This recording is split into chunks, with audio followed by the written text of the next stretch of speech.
For the camera shake, you have 3 different states that you can use the camera shake on.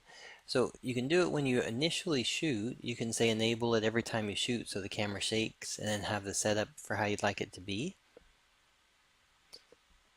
You have the shake on the initial hit, so whenever the bullet actually hits.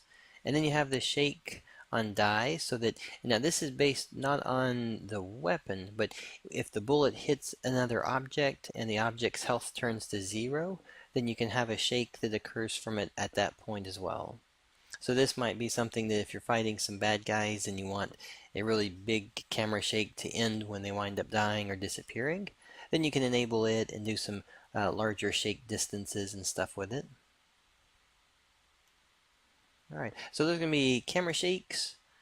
Then the rest of them down below, notice they say secondary. So at this point, you have secondary of everything we've already looked at. That's going to be the, so you have two trigger buttons to use. You can use your initial button. I think keyboard by default is enter and control. The joystick is like, I think it's like red button, and the right trigger button for primary secondary fire. And then of course you can change those inside of your joystick controls. Along with all the secondary ones though, this is going to be where if you don't want the user to have a secondary fire, then be sure that you change it so that the shooting fire is only primary only.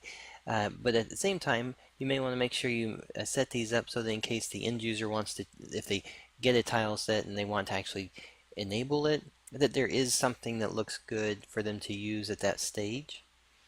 Alright, so after the secondary firing and all those, we get back down to our animations, and then we have our audio files below that. Alright, so those are all the properties for the basic item weapon. There's a lot of properties in there to do a lot of different things, and again we'll go into detail in terms of making specific ones, but for right now it's just kind of an overview of what's available to you when you're inside of Tile Builder.